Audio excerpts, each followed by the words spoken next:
नमस्कार बच्चों। कल मैंने आपको बताया था कि जब उनकी संस्कृत पढ़ने की इच्छा हुई तो उन्होंने किसी से पूछा कि मैं संस्कृत पढ़ना चाहता हूँ, तो उन्हें क्या कहा गया कि तुम तो जाट हो, तो जाट जाति के हो तुम, और तुम्हें संस्कृत कैसे मिल सकती है, तुम कैसे संस्कृत पढ़ सकते हो आसानी से। तो उन्होंने आगे और क्या कहा, संस्कृतम इच्छसी चेत साधु भव। संस्कृतम संस्कृत इच्छसी चाहते हो, चेत यदि यदि संस्कृत पढ़ना चाहते हो तो साधु भव, साधु बन जाओ। यदि संस्कृत पढ़ना चाहते हो तो साधु बन जाओ।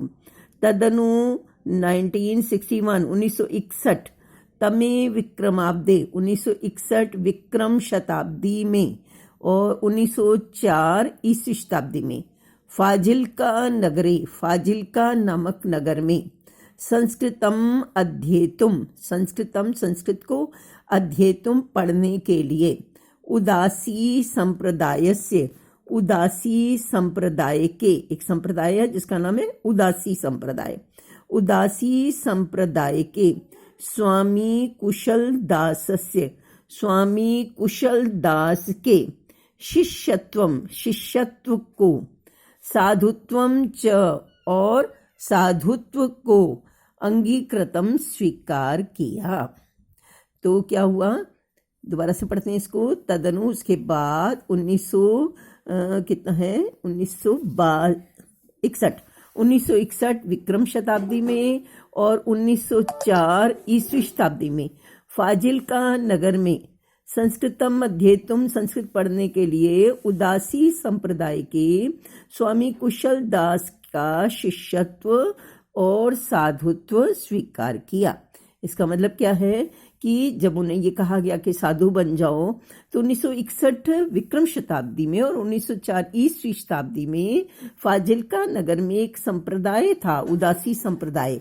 तो उस उदासी संप्रदाय के एक स्वामी कुशल दास हैं, उन कुशल दास के वो शिष्य बन गए और साथ ही साथ साधु भी बन गए। तो उनके शिष्यत्व को भी स्वीकार किया और साधुत्व को भी स्वीकार किया। तत्र वहां गुरुमुखी लिप्याम, गुरुमुखी लिपि में गुरु ग्रंथ साहब इत्यस्य, गुरु ग्रंथ साहब इसको पढ़ने पढ़ने में पाटवम अधिगतम, पाटवम मतलब निपुणता, अधिगतम प्राप्त कर ली।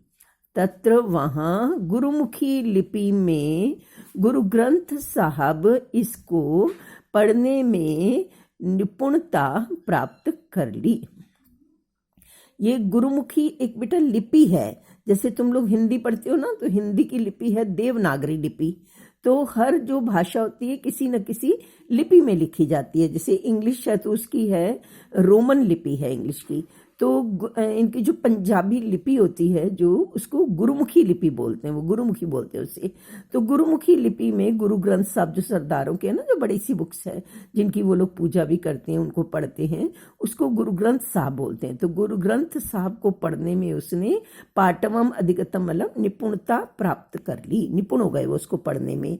आगे कहते हैं आगामीते वर्षे, आगामीते वर्षे मतलब अगले वर्ष में, आगामी मतलब आने वाले वर्ष में अर्थात अगले वर्ष में, प्रयागे प्रयाग में, कुंभ मेलायाम, कुंभ के मेले में, एकेन महात्मना, एक महात्मा के द्वारा उन्हें स्वामी केशवानंद, स्वामी केशवानंद इति नाम दत्तम, ऐसा नाम दिया गया।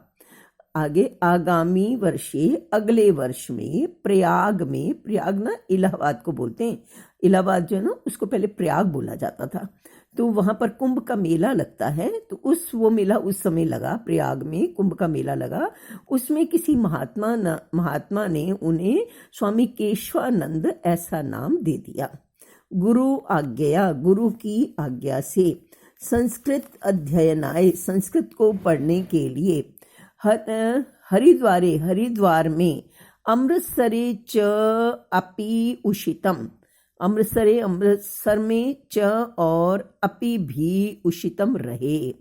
तो गुरु आज्ञा, गुरु की आज्ञा से संस्कृतम अध्येतुम, संस्कृत पढ़ने के लिए हरिद्वार में और अमृतसर में अपि भी उषितम रहे। देशाटनम कुर्वता, देशाटन करते हुए, देशाटन होता है मतलब एक जगह से दूसरी जगह घूमते हुए, उसको देशाटन बोला जाता है। देश में अटन मतलब घूमना, तो देशाटन करते हुए स्वामीना स्वामी के द्वारा, नगराणाम नगरों का, तीर्थानाम तीर्थों का, मंदिराणाम मंदिरों का, मठानाम मठों का, आश्रमाणाम आश्रमों का, विद्यालयानाम विद्यालयों का, विश्वविद्यालयानाम विश्वविद्यालयों का, पुस्तकालयानाम पुस्तकालयों का, संग्रहालयानाम संग्रहालयों का, वनानाम वनों का, पर्वतानाम पर्वतों का, नदीनाम नदियों का, ऐतिहासिक स्थलानाम च पहले आ जाएगा, और ऐतिहासिक स्थानों का, अध्ययनम अपि अध्ययन भी कृतम किया। तो देशाटन कुर्वता, देशाटन करते हुए, देश में घूमते हुए, स्वामीना स्वामी के द्वारा, नगरों का, तीर्थों का, मंदिरों का, मठों का, मठ होते हैं जहाँ पर ये कई जो बड़े बड़े वो होते हैं ना स्वामी वगैरह, मतलब जो किसी धर्म के जो प्रचारक होते हैं तो अपना वो आश्रम बना लेते हैं और उसको मठ बोलते हैं। जैसे शंकराचार्य ने 4 दिशाओं में 4 मठ बना रखे, तो उनको एक तरह के आश्रम ही होते हैं वो भी। तो उन मठों का, आश्रमों का, विद्यालयों का, विश्वविद्यालय मतलब यूनिवर्सिटी, पुस्तकालय नाम मतलब लाइब्रेरी, संग्रहालय नाम म्यूजियम, तो संग्रहालयों का, वनों का, पर्वतों का, नदियों का, ऐतिहासिक स्थानों का अध्ययन भी किया।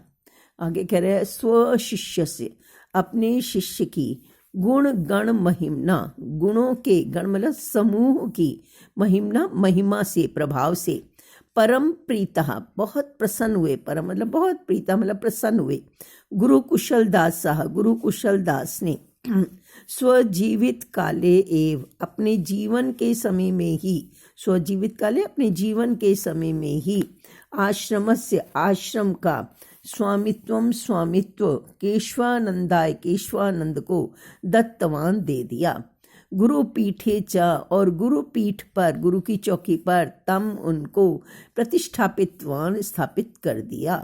फिर से स्व शिष्य से अपने शिष्य की, गुण गण महिमना गुणों के समूह की महिमा से, प्रभाव से, परम प्रीता परम प्रसन्न हुए गुरु कुशल दास ने स्वजीवित काले अपने जीवन के समय में ही आश्रम का स्वामित्व केशव नंद को दत्तवान दे दिया और गुरु की पीठ पर उन्हें, गुरु की पीठी पर मतलब गुरु की चौकी पर उन्हें प्रतिष्ठापितवान बिठा दिया, स्थापित कर दिया मतलब बिठा दिया।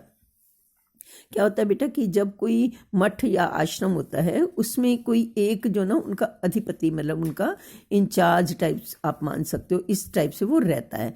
जैसे कुलपति होते हैं यूनिवर्सिटी के या फिर अपने स्कूल के जैसे प्रिंसिपल होते हैं, तो हर एक आश्रम का ना कोई एक ऐसे प्रधान सा होता है। उससे जो भी कोई एक व्यक्ति होता है ना, तो वो यदि उसका वो उस स्थान पर रहता है, वो मतलब उसका प्रिंसिपल या प्रधान रहता है, तो उसके जाने के बाद उसका शिष्य बन जाता है वहाँ का प्रधान। वो अपने बाद ना बता के जाता है कि मेरे बाद इसको बना दिया जाए, या फिर वो अगर नहीं बता के जाता तो बाकी के लोग उसे चुन लेते हैं कि अब इसके बाद इनको बनाया जाएगा।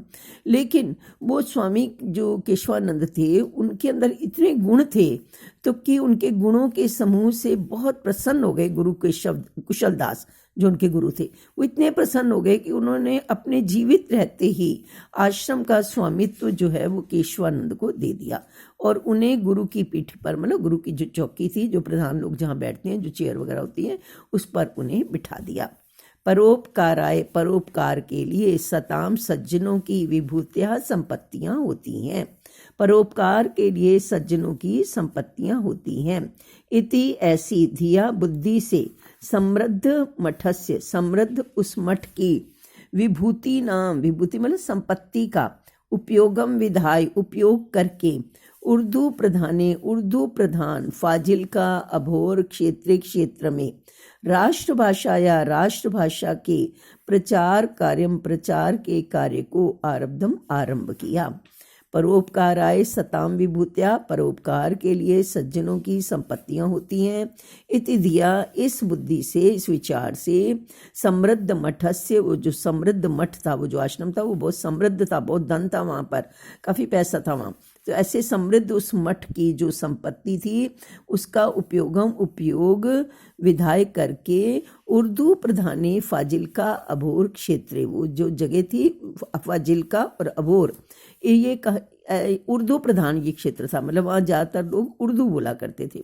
तो उर्दू प्रधान उस फाजिल्का और अबोर क्षेत्र में उन्होंने राष्ट्रभाषा कौन सी हमारी हिंदी, तो राष्ट्रभाषा के प्रचार का कार्य उन्होंने आरंभ किया। आदौ सबसे पहले तावत तो आश्रम में ही वेदांत पुष्प वाटिका इति